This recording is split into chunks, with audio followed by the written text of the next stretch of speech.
साल 2013 एक यूनिवर्सिटी की प्रोफेसर मैंडी लेन कैट्रॉन ने एक अजीबोगरीब साइकोलॉजिकल एक्सपेरिमेंट ट्राई करने का फैसला किया। एक ऐसा एक्सपेरिमेंट जो डॉक्टर आर्थर एरन ने सालों पहले डिजाइन किया था और जिसका दावा था कि ये दो अजनबियों के बीच इंटीमेसी और कनेक्शन पैदा कर सकता है, शायद प्यार भी। एक्सपेरिमेंट का सेटअप बिल्कुल सिंपल था। दो अजनबी एक कमरे में आमने सामने बैठते हैं और एक दूसरे से 36 सवाल पूछते हैं। लेकिन ये मामूली सवाल नहीं थे। इन्हें 3 सेट्स में तकसीम किया गया था। पहला सेट बिल्कुल सेफ था, जैसे अगर आप दुनिया में किसी को भी डिनर पर बुला सकते तो किसे बुलाते, ताकि दोनों रिलैक्स हो जाएं। दूसरा सेट थोड़ा पर्सनल हो जाता था, जैसे आपकी सबसे कीमती याद कौन सी है, ताकि वो एक दूसरे को बेहतर तरीके से समझने लगें। और तीसरा सेट आपको वल्नरेबल बनाता था। सवाल थे जैसे अपनी लाइफ की कोई ऐसी बात बताएं जो आपको शर्मिंदा करती है, या अगर आप आज रात मरने वाले हैं तो आपको किस बात का सबसे ज्यादा अफसोस होगा जो आपने किसी को नहीं बताई। इन सवालों का मकसद था एक ऐसी साइकोलॉजिकल क्लोजनेस पैदा करना जो नॉर्मल हालात में सालों में बनती है। लेकिन एक्सपेरिमेंट का सबसे अहम और आखिरी हिस्सा था 36 सवालों के बाद 4 मिनट तक बिना कोई बात किए एक दूसरे की आंखों में देखना। मैंडी ने लिखा कि ये उसकी जिंदगी के सबसे इंटेंस और टेरिफाइंग 4 मिनट थे। रिजल्ट? ये एक्सपेरिमेंट काम कर गया। मैंडी और वो यूनिवर्सिटी कॉलीग जिसके साथ उसने ये सवाल जवाब किए थे, प्यार में पड़ गए और 6 मंथ्स के अंदर ही उनकी शादी भी हो गई। ये कोई फिल्म की कहानी नहीं, ये एक रियल लाइफ इंसिडेंट है। लेकिन इसने एक बहुत गहरा सवाल पैदा कर दिया। क्या प्यार, जिसे हम इतना मिस्टीरियस और जादुई समझते हैं, सिर्फ कुछ सही सवालों और ब्रेन केमिस्ट्री का नतीजा है? क्या हम प्यार को इंजीनियर कर सकते हैं?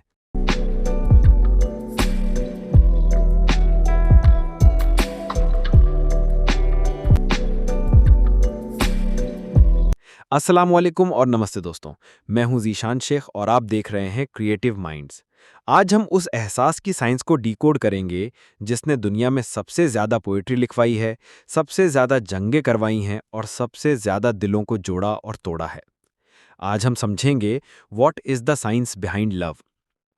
दोस्तों, जब हम कहते हैं कि I am falling in love, तो हमारे ब्रेन में एक ज़बरदस्त केमिकल रिएक्शन हो रहा होता है। फेमस एंथ्रोपोलॉजिस्ट हेलन फिशर के मुताबिक इस प्रोसेस के 3 स्टेजेस हैं। स्टेज 1, लस्ट या ख्वाहिश। ये पहला स्टेप है जो हार्मोन्स टेस्टोस्टेरॉन और ईस्ट्रोजन से चलता है। ये हमारी एक बुनियादी बायोलॉजिकल ड्राइव है। स्टेज 2, अट्रैक्शन या कशिश। ये वो स्टेज है जिसे हम प्यार में पागल होना कहते हैं। इस दौरान हमारा ब्रेन 3 पावरफुल केमिकल्स का एक कॉकटेल रिलीज करता है। पहला है डोपामीन। ये रिवॉर्ड केमिकल है।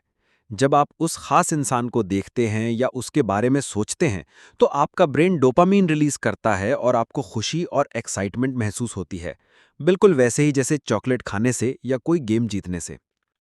दूसरा है नॉरेपिनेफ्रिन। ये एड्रेनलिन जैसा है। इसकी वजह से दिल तेजी से धड़कता है, हाथों में पसीना आता है। इसलिए जब आप अपने क्रश को देखते हैं तो आप अचानक नर्वस हो जाते हैं। और तीसरा है सेरोटोनिन। ये सबसे इंटरेस्टिंग है। जब हम प्यार में होते हैं तो हमारे सेरोटोनिन लेवल्स गिर जाते हैं। इस केमिकल का लेवल कम होना ऑब्सेशन से जुड़ा है।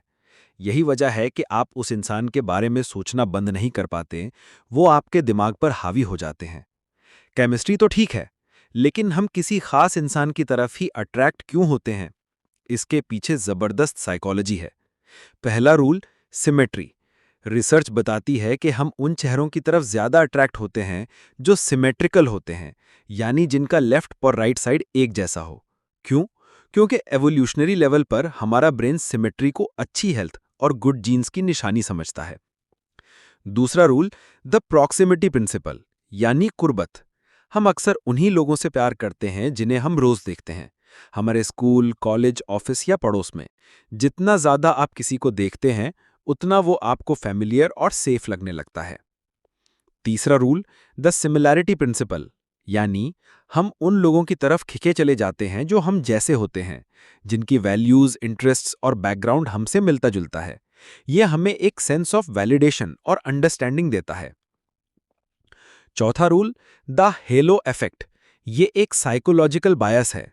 अगर कोई इंसान फिजिकली अट्रैक्टिव है तो हमारा दिमाग ऑटोमैटिकली ये मान लेता है कि वो स्मार्ट, फनी और काइंड भी होगा, चाहे ऐसा ना भी हो।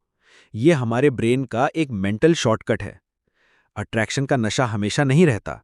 उसके बाद आता है स्टेज 3, अटैचमेंट। ये वो गहरा कनेक्शन है जो लॉन्ग टर्म रिलेशनशिप्स की बुनियाद बनता है।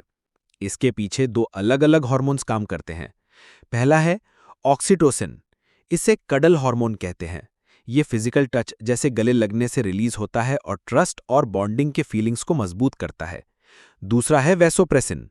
ये कमिटमेंट हार्मोन है। ये लॉन्ग टर्म पार्टनरशिप और वफादारी से जुड़ा है। ये दोनों हार्मोन्स अट्रैक्शन के नशे को एक सुकून वाले गहरे रिश्ते में बदल देते हैं। तो क्या प्यार सिर्फ इन केमिकल्स, हार्मोन्स और साइकोलॉजिकल ट्रिक्स का एक गेम है? क्या इसकी सारी मिस्ट्री खत्म हो गई? बिल्कुल नहीं। साइंस हमें प्यार का मैकेनिज्म बताती है, लेकिन वो इसके मैजिक को खत्म नहीं करती। साइंस ये एक्सप्लेन कर सकती है कि आपका दिल तेजी से क्यों धड़कता है, लेकिन वो ये एक्सप्लेन नहीं कर सकती कि आप उस इंसान के साथ ही अपना फ्यूचर क्यों देखते हैं। साइंस हार्मोन्स को माप सकती है, लेकिन वो कुर्बानी, वफादारी और एक दूसरे के लिए बेहतर इंसान बनने की चाहत को नहीं माप सकती। प्यार का असली जादू हमारे बायोलॉजिकल रिएक्शंस में नहीं, हमारी चॉइसेस में है। वो चॉइस जो हम हर दिन करते हैं, एक दूसरे का साथ देने की, उन्हें समझने की और उनके साथ ग्रो करने की। इस साइंस को समझना हमें बेहतर पार्टनर बना सकता है। ये हमें सिखाता है कि वक्त के साथ रिश्ते कैसे बदलते हैं और उन्हें जिंदा रखने के लिए कॉन्शियस एफर्ट की जरूरत होती है। तो अब आपसे एक सवाल है, आपके ख्याल में साइंस के अलावा वो कौन सी एक चीज है जो किसी भी रिश्ते को मजबूत बनाती है? अपनी राय कमेंट्स में जरूर शेयर करें। और हाँ, मैं जल्द ही अपना पहला Q&A वीडियो करने वाला हूं, तो आपके जो भी सवाल हैं मेरे या मेरे चैनल के बारे में कमेंट्स में लिखना शुरू कर दें। मैं आपके हर सवाल का जवाब Q&A वीडियो में दूंगा। अगर आपको ये वीडियो पसंद आई है तो इसे लाइक ज़रूर करें, अपने दोस्तों के साथ शेयर करें, क्योंकि हर कोई प्यार को बेहतर तरीके से समझना चाहता है। और क्रिएटिव माइंड्स को सब्सक्राइब करना ना भूलें। मिलते हैं अगली वीडियो में। तब तक के लिए याद रखना, प्यार वो कहानी है जिसे साइंस लिखती है लेकिन रूह जिंदा रखती है। अल्लाह हाफिज।